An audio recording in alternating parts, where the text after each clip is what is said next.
I mean, when I was 20, my head was up my butt. I could see my colon. Shows you where I'm at. I'm recorded both those songs and I'm like, when are they out? Are they? It's music with a message and a purpose, and that's what we're committed to do. The umpteenth millionth time that you've played Cadillac Ranch might not be that fun anymore. Welcome. This is episode 5 of The Blue Couch. Have a seat. Wait, we are already sitting. Oh, well, I said it for you guys. Have a seat, man. Anyway, I am here with Stirling John. He's an amazing artist. He's a Renaissance man, actually. RCMP, was songwriter, musician, and he runs a foundation, and we're going to talk about all those things. But first things first, man, you have a new single out? Well, 2 new singles. Are they both out? We have just released the Even If. Right. That was a couple weeks ago. And then we have Holy Forever, Trust in You. It's a cover with an original remake. And that's coming up, or that's already out? It's not out yet. We Okay. haven't even come up with a release date yet. But I'm thinking maybe like 2 or 3 weeks. We'll Yeah. see. Maybe the end of April. Shows you where I'm at. I'm recorded both those songs, and I'm like, when are they out? Are they? I knew one was out. I was wondering about that second date, so that's awesome. And how's the response been for the first one? It's been really good. Even If is a ballad, and it's difficult to really push ballads, but it's got such an amazing message to it, you know. And, Yeah, it sure does. You know, like in light of everything that's happened with the unfortunate tragedies in northern BC and Tumbler Ridge. Yeah. You know, when I heard about that situation, I was in Mexico actually, and I thought, you know what, this is really the applicable message for the community, the lyrics that's in Even If, because there's a lot of families' lives that were changed, and I couldn't stop thinking about that. Heavy, yeah. Yeah, so it's music with a message and a purpose, and that's what we're committed to do. Yeah, that's really great. I mean, we were talking as I was making a cup of coffee, and I need to start putting the camera in there for the pre-show banter, because there's always some great conversation that happens there too. And we were actually talking about the reactions to songs and when you see people crying. And I know for myself, I have played songs on stage and cried while playing them and try to choke back and get through it. One of your songs did that for me. It's that one about You're Not Alone, mm-hmm. which is about someone at end of life being told, I could get emotional right now, someone telling them, I'm here with you, you're not alone, as they are not even cognizant the way we think about it, but you're telling them that anyway. And that hits so close to home, because my dad had a stroke and we basically had to say goodbye to him in that exact fashion. Mm-hmm. So when I heard that song and learned it for you guys, man, did that make me cry. But yeah, it's like you were saying, I love what you were saying, is that and I want you to talk about this a little too, about your member that was talking to you about that, and because sometimes you don't know if you're making a difference, or you feel like you're not. Yeah, you know, I talk about this often, and you know, we have to really figure out what our currency is, and we have to figure out what is it that drives us to feel like we've made a difference, what our impact is in society. And it can be difficult sometimes. And I'll give you an illustration. So I've been a police officer for almost 20 years. I got out when I was 19 years old. And I look back and I'm like, okay, sometimes I was in construction before that, building fences and tennis courts and all that stuff. I actually built Shania Twain's double tennis court. I built her tennis court. No way. Yeah. Okay, there you go. So you go up, you work hard all day, and you felt good about it because, yeah, you were sore, you were tired, but you could look back at the end of the day and see what you did. Yeah, it's right there. And it felt good. You could see what you accomplished in a day. And the work of policing is not like that. And you have to find what your currency is, right? And how do you find that? And one thing I find is it is taking the extra half an hour sometimes to listen to people who are going through their own traumas in life, their low times in life. Wow. Divorces, separations, just navigating, suicide ideation, right? And being there for those people in those moments. Domestic violence, all the hard stuff. Addictions. And I will say I have a different lens now. at 40 years old, because I was able to learn that purpose over the years, and what made Did me you say understand. 40? I'm 40. Oh, Yeah, you're a child, man. I know, right? I'll be 57 in 2 weeks. It's crazy. Old. You're like the curious case of Benjamin Button, though. You're getting younger as you get older, right? Well, that's good. Good. You're my new bestie. So go on, the thing man. That's is, heavy. Yeah. when I became a police officer and I was, 20 years old, I didn't quite fully understand all that, and Oh my! I mean, when I was 20, my head was up my butt. I could see my colon. My head was that far up there. Like I didn't know anything. I didn't know anything. No. Yeah, but that's life experiences, right?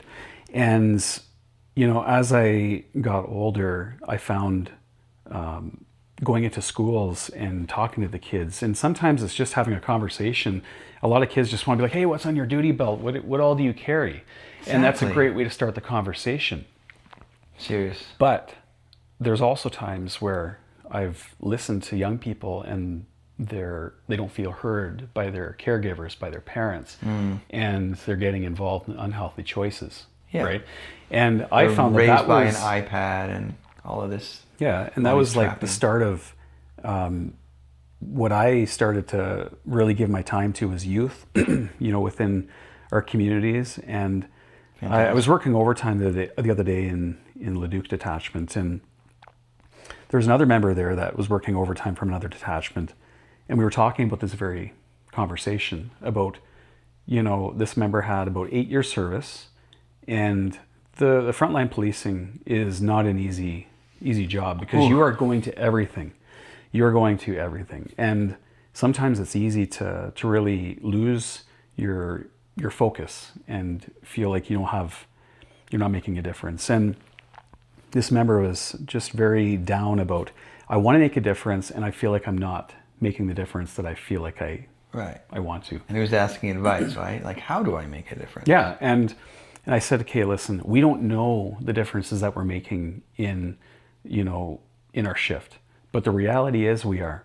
And sometimes taking that extra minute to talk to those people about, good decision making, overcoming addiction, right.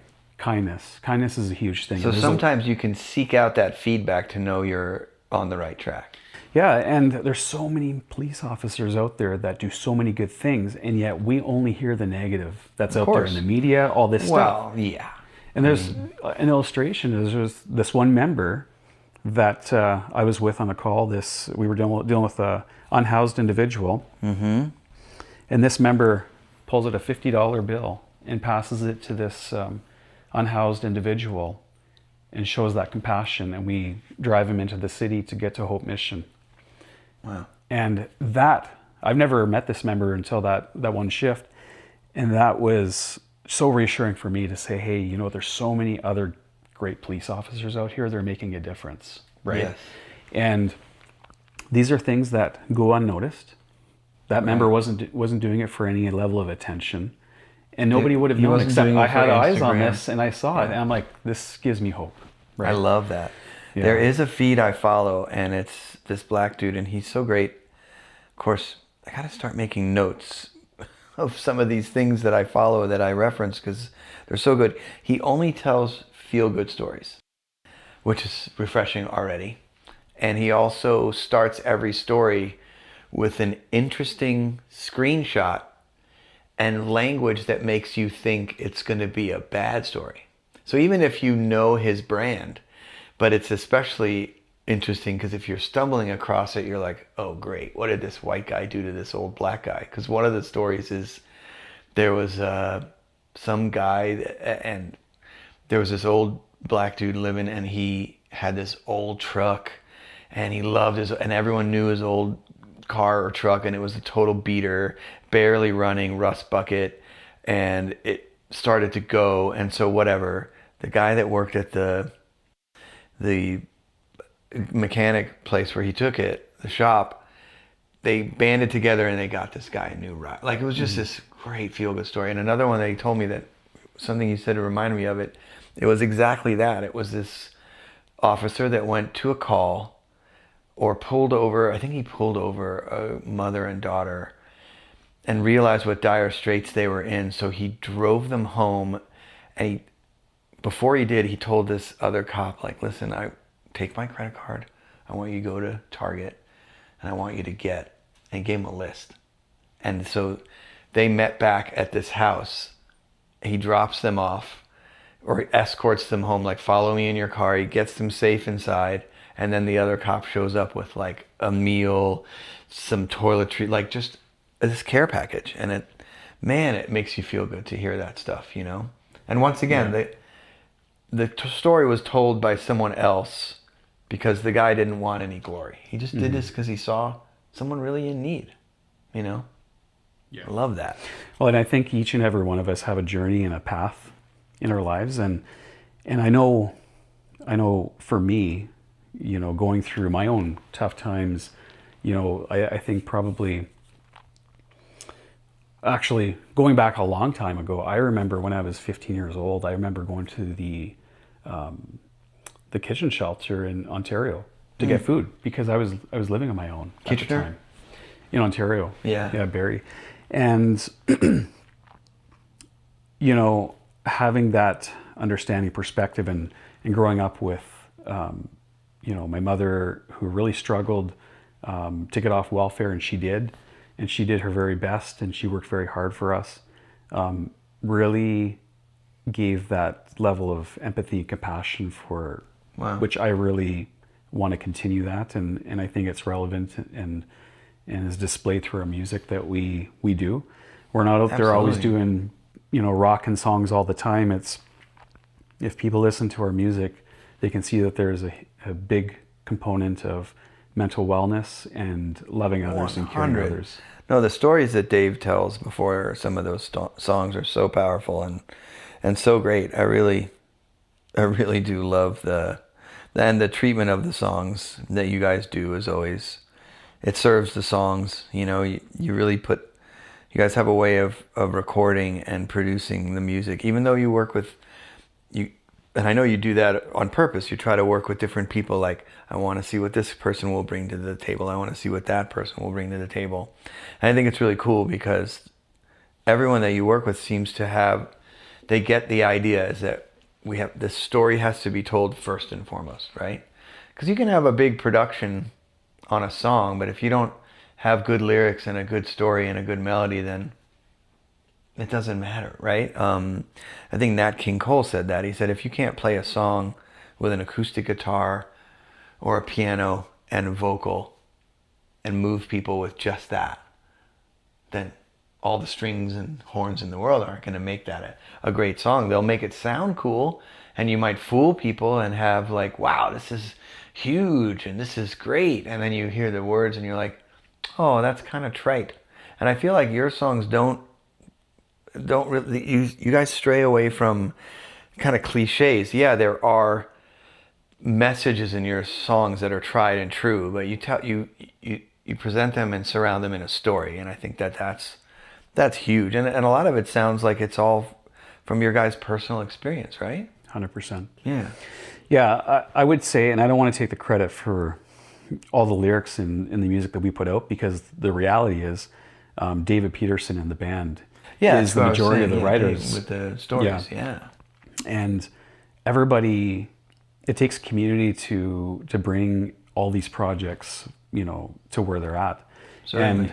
And something that I really struggle with is, you know, making sure always to remain humble, but always to give the credit where it's due, and to remain, what's the word I'm looking for? Like, when you're trying to market, that's something I struggle with, is making sure that we're marketing the project properly to get it out there, but not coming across as, hey, this is Stirling John. Because the reality is the name is just Stirling John, but it takes a community and a band that brings all of us forward. And yeah, it's an interesting thing. It's important for me to make sure that our band is getting the acknowledgement and the credit they deserve. And yet I've grown over the years to, we've seen some awards, some nominations, like the Juno nomination was amazing. And it's weird because now... What year was that? That was in 2024. Amazing. Yeah. Oh, that was just recently. Yeah. And now I'm kind of like, it's just about the music now. Like I'm actually kind of stepping back from some of the music associations a The little biz. bit. The Yeah. biz. Yeah. The biz is tough, man. That's why I started this podcast, because in this day and age, we're faced with a really daunting business side, where we're meant to do everything, right? From writing the music, producing the music, marketing the music, promotion, every single thing from top to bottom. And whereas a lot of those things are fun to do, I'm a pretty organized person, so I don't really mind some of these tasks. I also enjoy recording and mixing. So like, for instance, there was a song that you and I did more recently at another studio. We won't bother mentioning the name because we haven't released it, because I talked to Andrew about it. Andrew's our bass player, and he was like, basically, we're just not happy with the end result. So I told him, hey, do you have the stems? And he said, yeah. And you know the one I'm talking about. And maybe we can bring it in here and at least try to see if we get a mix that we like out of it, that we think works. And I love doing that stuff. But there's a difference between I love mixing and recording and tracking to I have to do all the writing, mixing, recording, tracking, mastering, promotion. Like, all these jobs were just foisted onto us by, it all comes back to that one tiny moment with Napster. And, you had different versions of it until then. You had Prince, who could play every instrument, and then the record label just took his amazing product and it sold itself because he's Prince. So you had things like that, Todd Rundgrens of the world. But for the rest of us, we had some sort of thing where the goal was have a great product, a great vibe, a great band, and then team up with all these other people that know how to do all this other stuff. And I've worked at a record label, so I know, and a publishing house, so I know the immense teams of people that they would have, just for A&R, artist and repertoire, just for the recording process, that's a whole nother team. Then just to make sure all the copyrights and all of the sync royalties and all of this stuff is in place.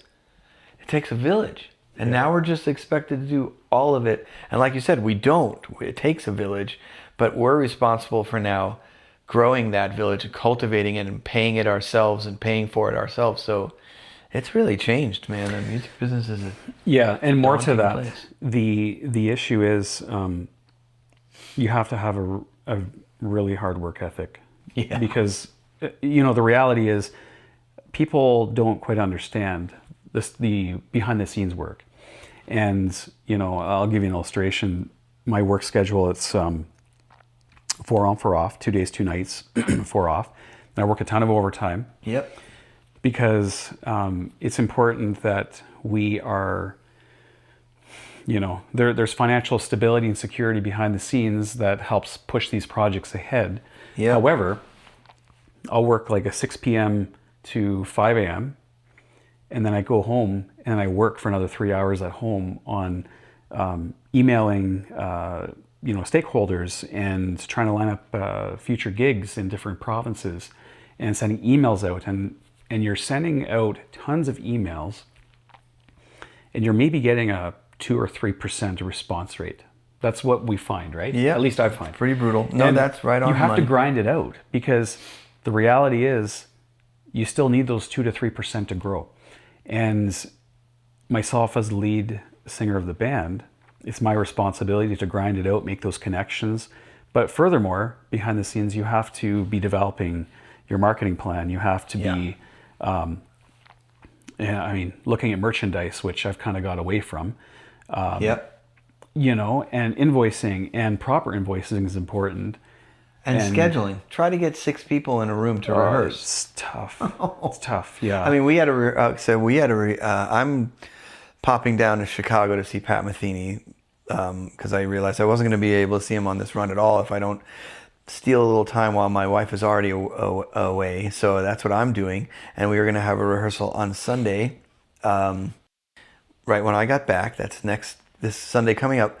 But I went for a bike ride with our bass player on Saturday. And I said, hey, so what are we doing?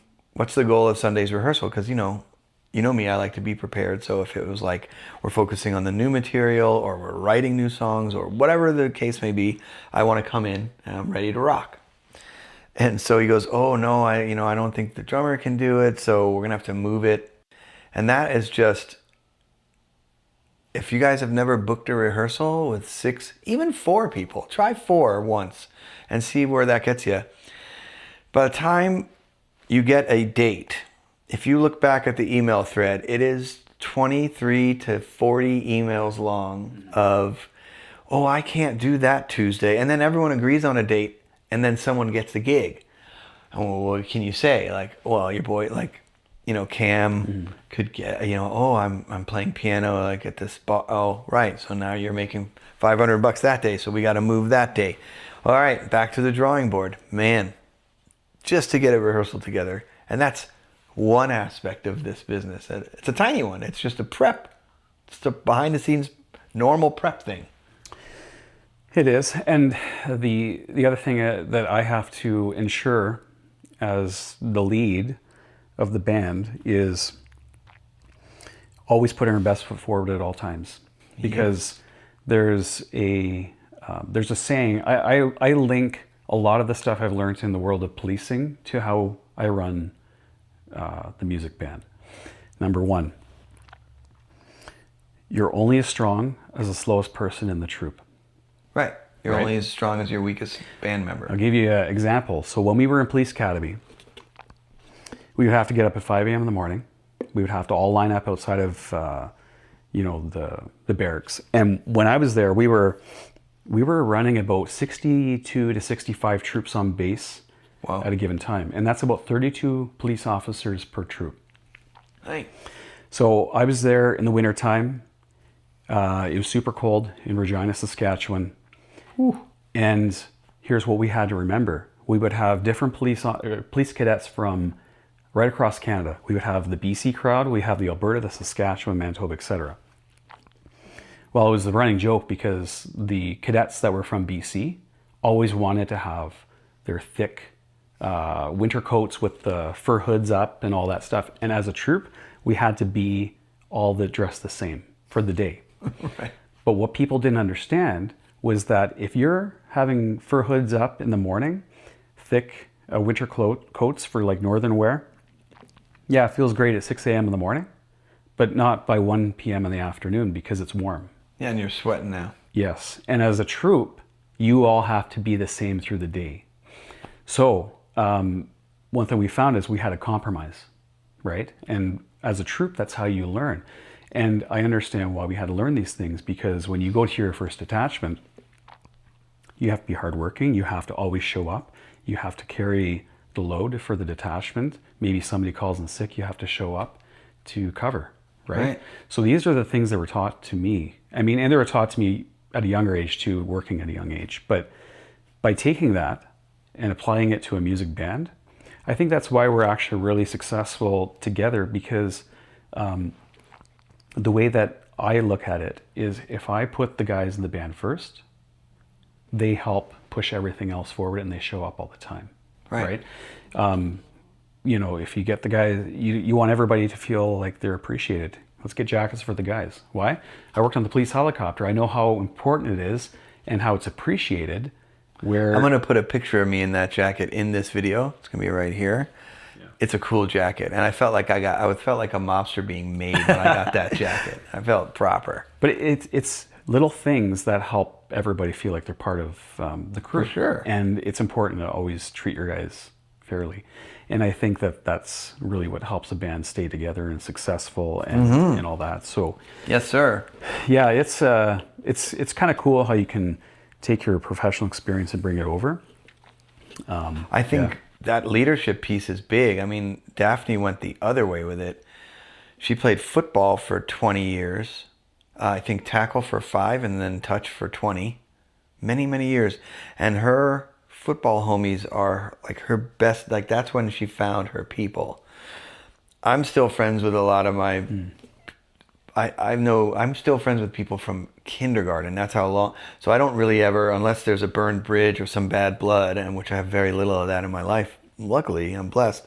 But I know people from my whole life. So and if I had a connection with them, I will go out of my way to stay in touch my whole life. But she really found her peeps when she found her football family, and she also brought over so many things and continues to bring over so many things from that football, from team building and team thinking and being there for each other, that she now uses in managing a continuing care site, because it's the same. Yeah. Leadership is really it's such a struggle. It's a thankless job.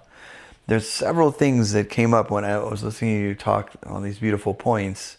Two things I wanted to mention. One, I was in a band, the famous Canadian artist. We toured everywhere, and the drummer was a bit of a pill. I'm not going to mention any of these names, but he fancied himself the MD and the leader. And so he would tell the tour manager, like, I get my room key first, and I get the best room besides the artist, and I this and I that. And then he walked away, and the keyboard player, who was he didn't always join us on tour, but sometimes he did. And he was also in the church in Toronto, really great keyboard player and solid cat. And he was like, that's the opposite of a leader. A leader makes sure everyone in his crew is taken care of, then they take care of themselves. So that was a big lesson there, because I've never really been, aside from running bands here and there, I've never had long stints at being a proper leader. And the other thing that I was called to mind, especially your large troops that you were training with in Saskatchewan there. I don't know if you follow Mr. Ballin. No. He's great. He tells these stories of, it's always like the strange, dark, and mysterious, as he calls it. So he'll just tell stories of weird murder stories, or, Mount Everest things gone wrong, like things like that, where supernatural stuff happens, or it's never the killer you thought. It's kind of like Forensic Files, but he's just a great storyteller. But he's a former Navy SEAL, and he tells in another podcast, he was talking about SEAL training. And he says, you get all these guys in there. Now, of course, as you know, it's probably the similar numbers of becoming a police officer. You start with this many people are getting through, right? Because it's harder than they think. And Navy SEAL obviously is the top version of that anywhere in the world. On par with anything anyway, right? Navy SEAL, well known, infamous, famous. So he said that a lot of these really tough guys would come in and think, I can do it because I'm strong. But it wasn't always strength that got you. The people that were most successful and the ones that made the SEAL team, what they needed was not just pure strength. That was often, you of course needed physical strength and resolve, and you needed to be almost superhuman in your mind to overcome the stuff they put you through. But the people that made it, what you need as a Navy SEAL is to come out of that freezing water in hour 3 off the coast of San Diego and look at the other guy and go, are you okay? And he goes, yeah, I'm okay. Are you okay? It's that being there for each other piece. That's what makes a great Navy SEAL, and probably a police officer too, because a lot of people have the brain capacity to do it. They have the physical demands down, but it's that part of, can you be strong enough to be there? And then what happens miraculously is that when they look at each other and go, yeah, man, I'm here, that gives you the energy, right? Like you've been in situations like this as an officer. Hiking up a mountain, or maybe like somebody encourages me when I was in sports when I was younger. But when you're in a really dire situation and you suddenly see your coworker there and they're like, yeah, I'm okay. Are you okay? That gives you renewed energy, right? That helps you get through that ridiculous whatever you're dealing with. And some of your stories, that's a whole nother episode, people. Yeah. No, it's true. Actually, speaking of Navy SEALs, is it David Goggins that's with the SEALs? I think he's got an incredible story. Yeah. He's got an incredible story. But, here's a fact. And it's not a popular one if one's looking for a promotion, but it's the truth. I'm not going to name any organizations, but in organizations, professional organizations, leaders, I believe, this is my own personal belief and opinion, I guess. Professional organizations want leaders to be delegators. Right. And not necessarily lead by example. They want delegation. And I mean, I get it. You know, that's if you have a big team, you know, you have to get a bunch of worker bees to push the projects ahead.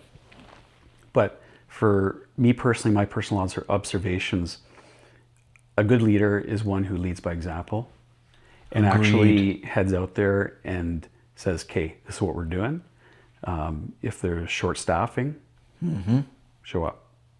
Right? Yeah. And I And personally like a practice great that. restaurateur, he'll sweep the floors, or Yeah. he or she or whoever. They sweep the floors. They seat people. They Oh yeah, They no, do for sure. every job in the restaurant, and they have done that every job in the restaurant coming up, and they continue to do it in their own, and that's why they're successful. Yeah. You have to lead by example. You cannot be a delegator. I get it when it comes to running business. It's all great to say, okay, we need you to do this, this, and this. But there has to be a point. Every new business has to have the owner operator actually grinding it out for those 20 hours per day. Yeah. Right? It's unreasonable to think that you're going to see any level of true success with a business if you're just telling everybody what to do and not actually doing some things yourself. Right. So I mean, you yeah. can, but there will be a vibe where you can tell that there are silent partners and a lot of other people behind closed doors that are not getting their hands dirty, and so it feels there's that piece lacking. I mean, I first noticed this in Asian restaurants in LA because most of them run that way, where that it seemed like, anyway, everyone in the restaurant did everything. So the person that sat you might bring you your water. The person that took your order is not necessarily, and it's not because they had food runners. You'll see your waiter or waitress also running food. They might sweep something up. I mean, Daphne does this as her job. You know, she'll clean up a mess on the floor. And, you know, when you're dealing with continuing care, this happens more often than not, right? You can have an accident and it's embarrassing, but it's just a bodily function. But she'll have people running up to her. You don't need to clean that. Mm-hmm. You're a manager. And she's like, what are you talking about? We're a team here. Like, and that contributes to positive morale. 100%. And good morale is such a real issue in many workplaces, and it really doesn't have to be. Amazing. You know, by leading by example. So, yeah, no, it's great points. We run into that stuff as a band. Like we ended up doing a show together at in Spruce Grove for Young Life, and that was a ton of work, right? You know, the staging, the setup of you guys worked so hard. Right? I came in hot from out of town, yeah. And you guys had built that whole stage. How many hours did you put in the night before? It was a lot. However, one thing that I saw with that was we're so thankful that all those youth that were there to help us lug equipment in and set it up and tear it down. And it was one of those things where, yeah, the band actually came together and we made it light work. I've had to set up things a lot by myself in the past too, because people's schedules just don't align, and this is our commitment to music. Music is heavy lifting. I've done heavy duty construction before. Lots of heavy lifting. It is a ton of work sometimes. Oh yeah. And the performance in itself is actually like 5% of what we're actually doing. No, that's the fun part. People that aren't in it don't realize how much goes in.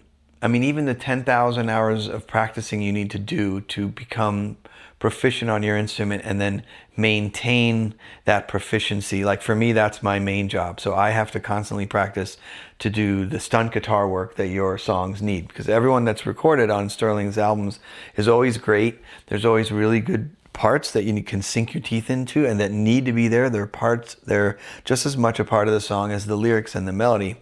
But we were talking about, I've had so many people and ex-girlfriends say, well, you shouldn't complain about anything. You do what you love for a living. And I'm like, you don't really know what I do you? Because that part on stage, yeah. So let's say you're doing a bar gig, and in LA, let's say it's one of those slogging it out for 5 hours. So you're there from 9 to 1, 4 sets.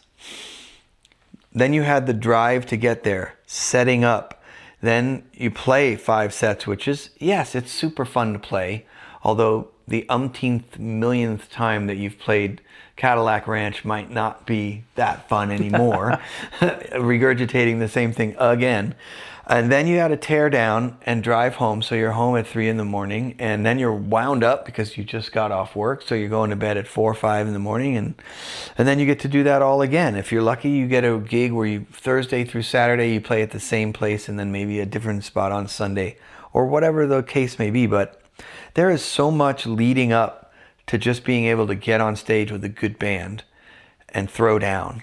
And yeah, that's the unsung part, right? And to this point, you know, as somebody who has to line up the opportunities for a band to come into events, I hear it and I see it.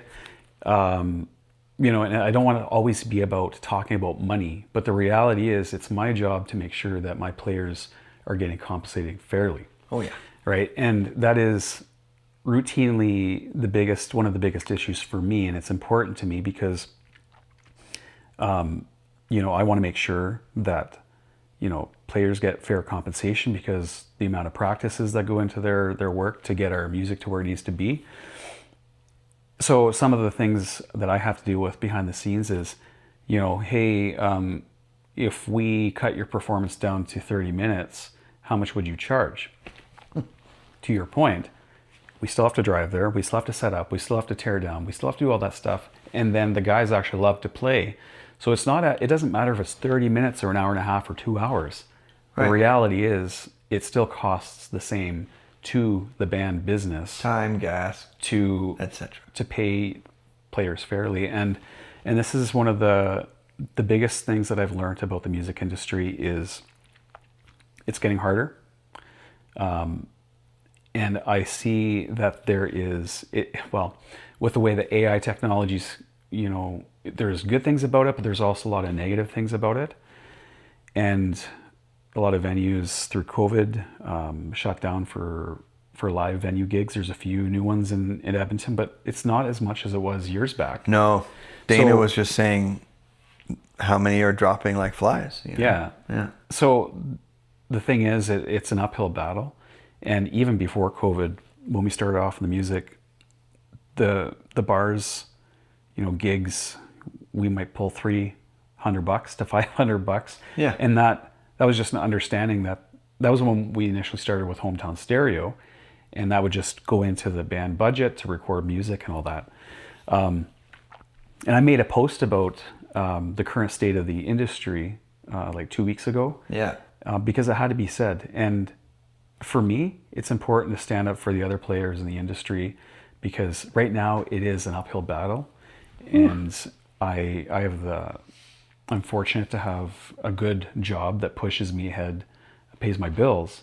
Right. But it's very hard for the full-time artists that are out there. It's expensive to be in the music business. That is a fair statement.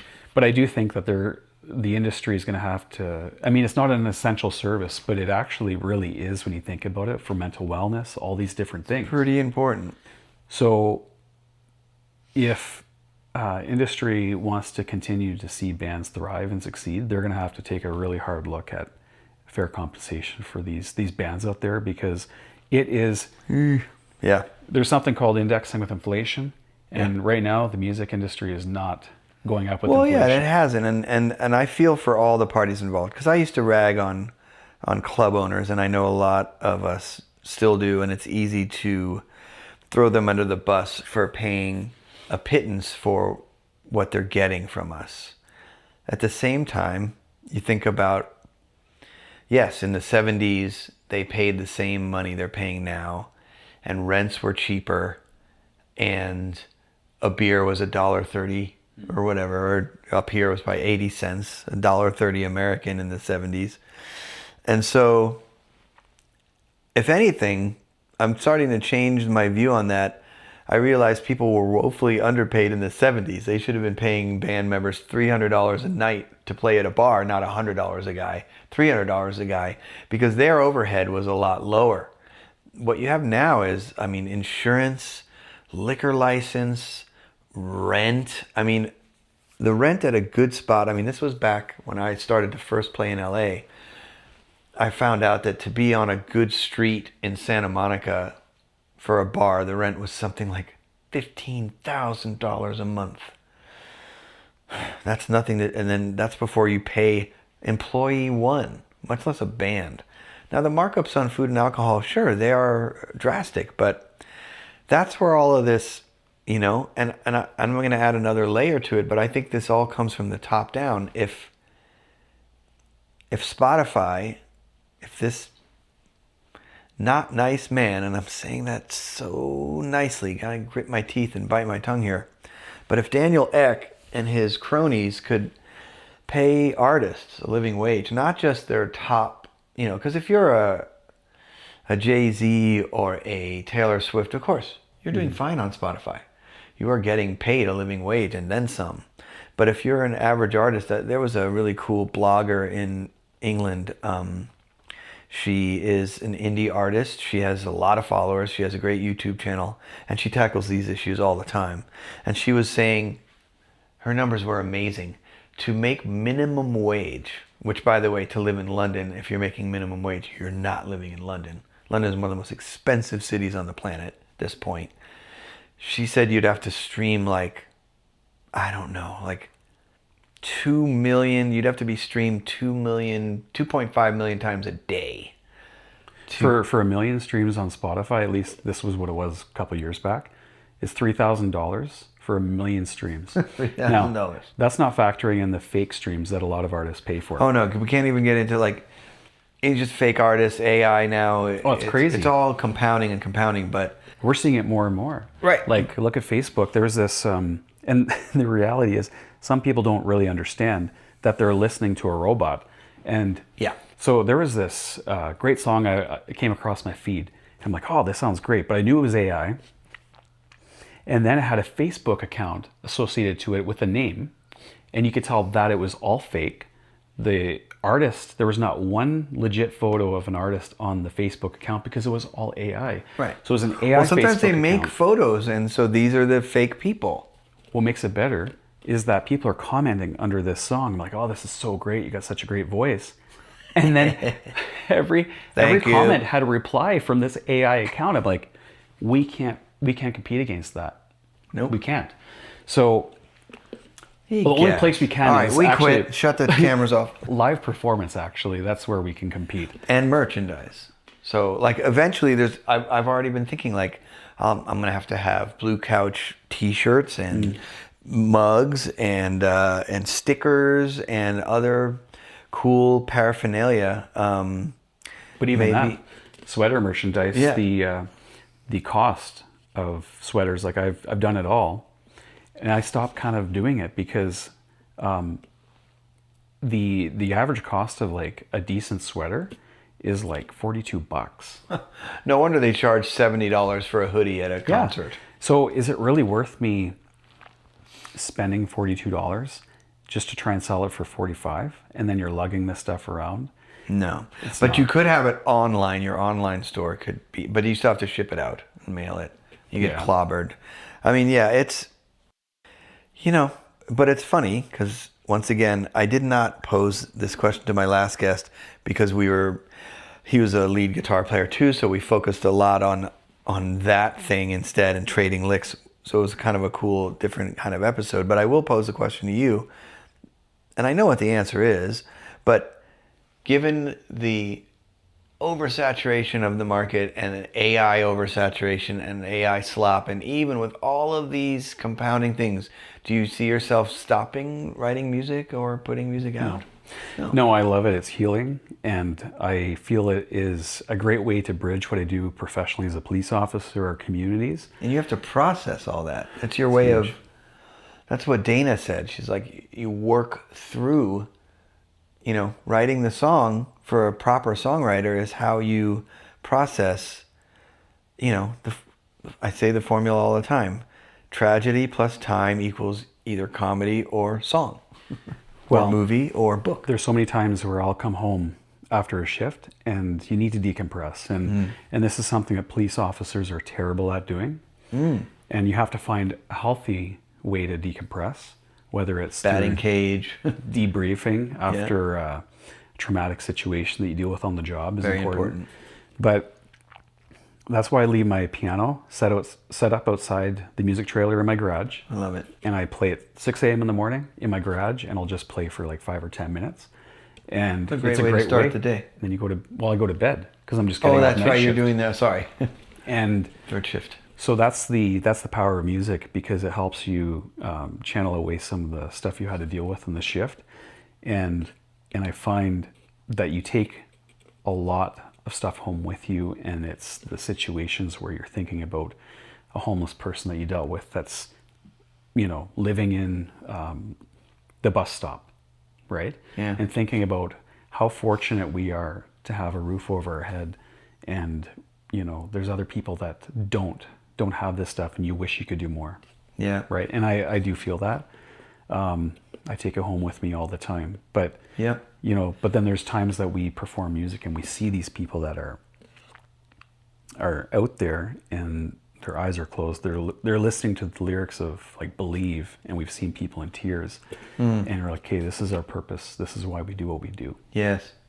To speak to that point about the displacement and houselessness, one way I cut my teeth when I first moved to LA, as I was lucky enough to team up with this clarinet player who had a defunct band called the Jazz Poets.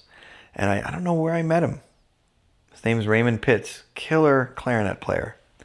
And I just said, well, I know a really great drummer and upright bass player.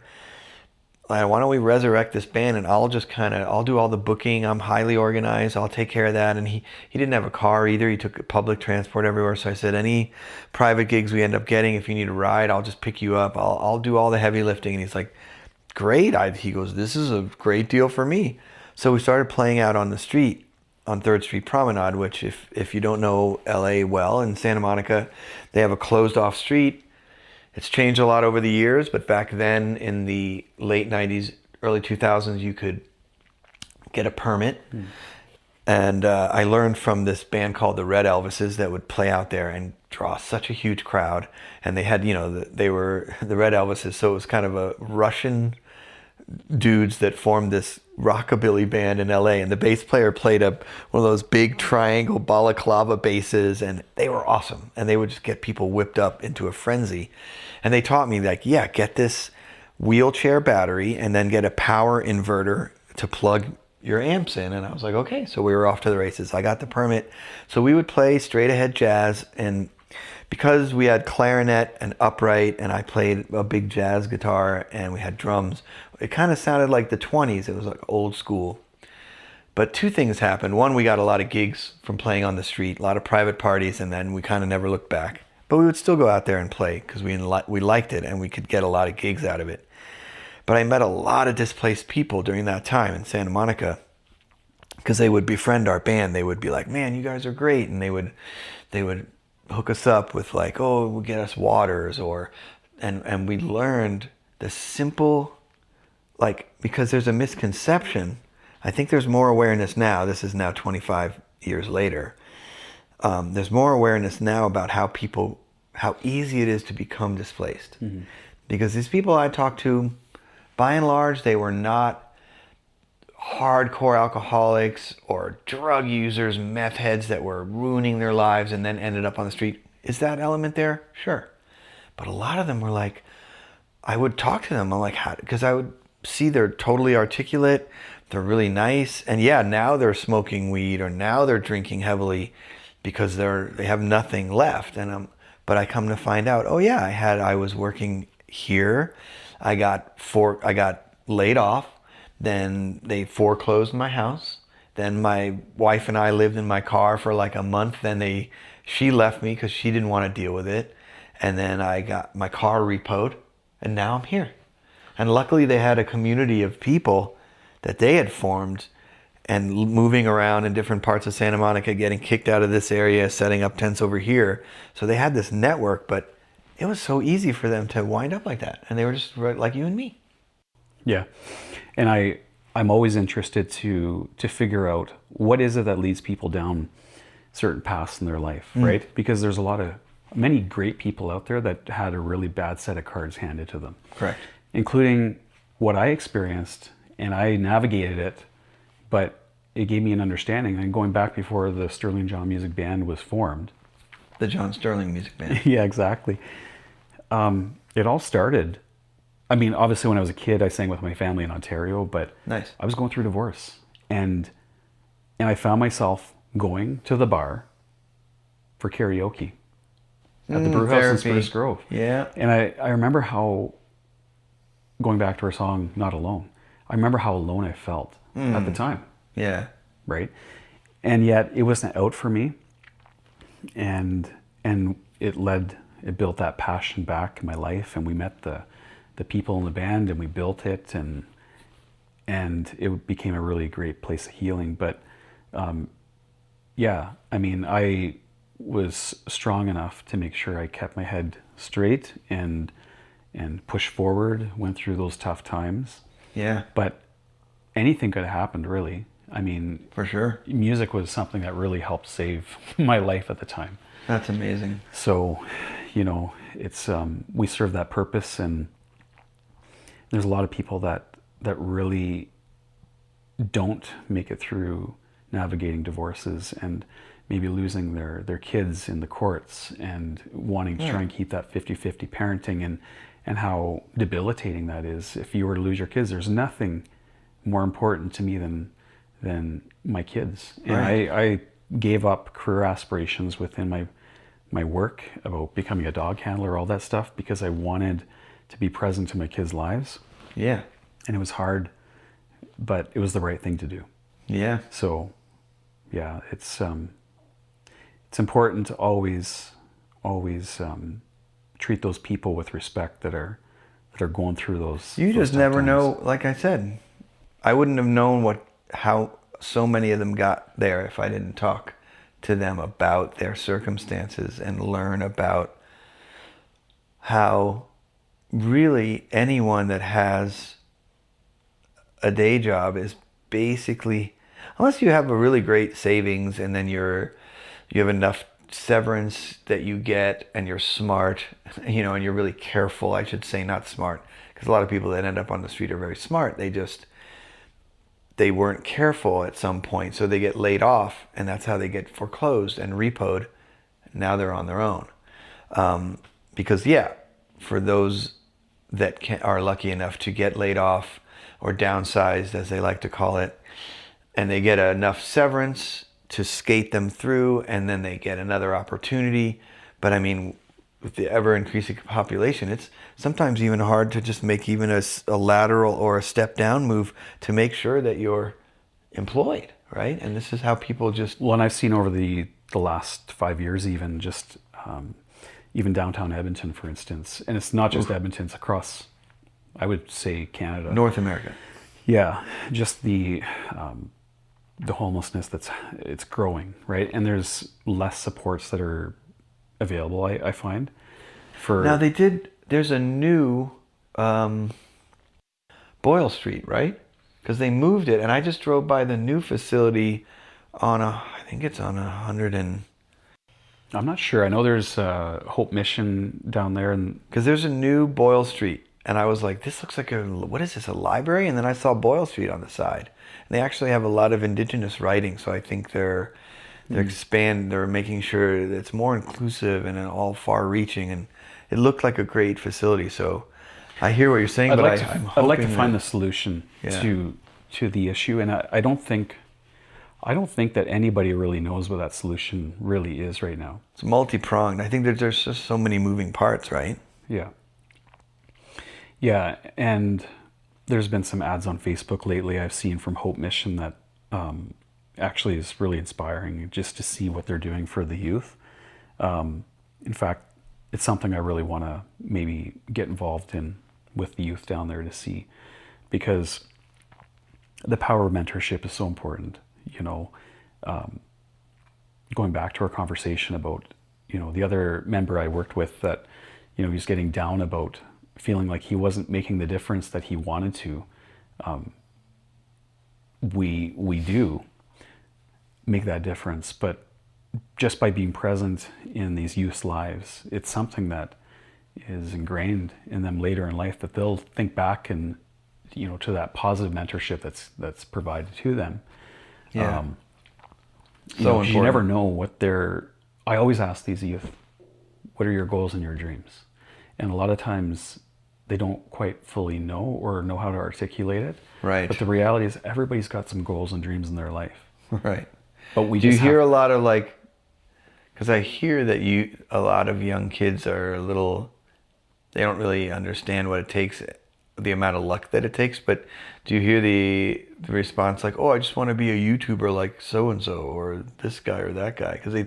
Do you ever hear that response? Because I've heard in the States, you ask a lot of kids and they think they're just going to make videos, be wildly successful and be balling. And it's like, no, 2% of people get to do that, man. Yeah. Yeah, I hear some of that, but even my kids, even sometimes they didn't know what they wanted to do, and I knew what I wanted to do when I was 5. Right. But there was many things. I wanted to be a fireman when I was 5. Did you? Yeah. That's awesome. I put that in a time capsule that we sealed and dug up when we were all in our 30s. My first grade teacher, I don't know however old you are in first grade, but I know from a very young age, fireman was the one. And we buried this time capsule, and when we dug it up, I was like, well, it's going to say fireman for me. And it had leaked. It was one of those metal tubes like a pipe bomb. And we screwed it apart. Yeah. And we pulled it out, and I guess it had leaked in there, so it smelled kind of like vinegar, and everybody was like, ooh, that's been in the ground for 30 years. But everyone kind of chuckled at their own thing. I called it. I was like, well, mine's going to say fireman, because I don't forget what I wrote, because that's all I wanted to be for. So we're going to put it to you. What do you think? Should we create a music calendar for with Anthony King as the firefighter of Mr. April? What do you think? Would it be something like, my head's probably out of the frame, but maybe one of these? Captain Morgan's. The Captain Morgan stance.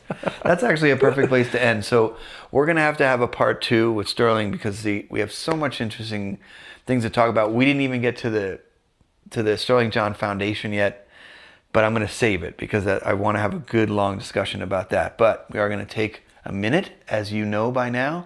This is the part where we pause. We get some water, we empty the coffees, or we have more coffee, and then we're going to play a song. So stick around. Actually, you don't have to stick around because it's going to happen right now. Welcome back, and now we're going to play The Distance. Great song. Okay, here we go. 1, 2, 3.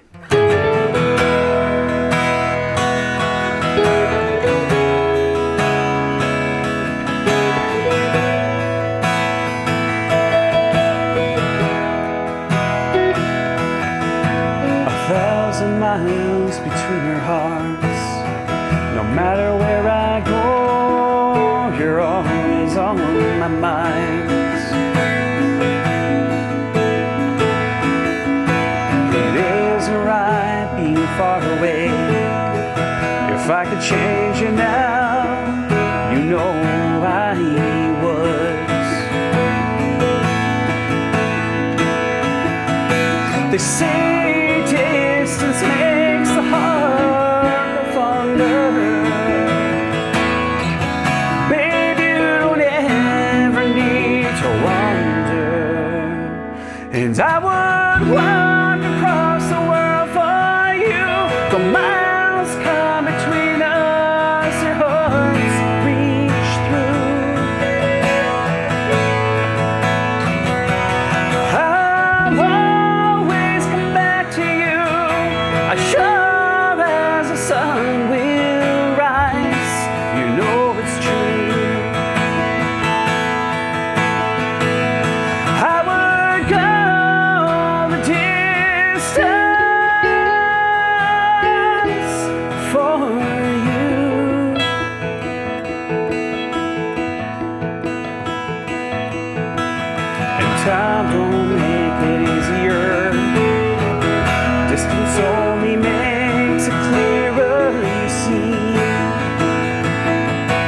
but you're all I need, and we will always be.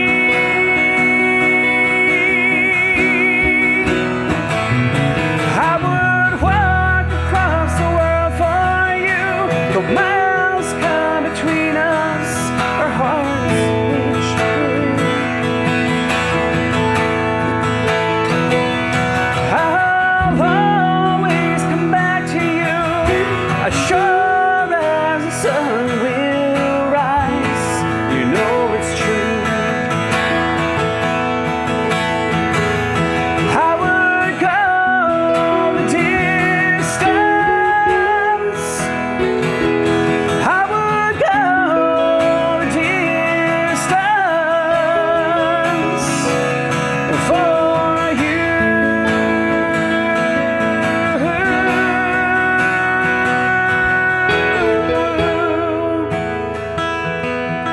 I would go the distance for you.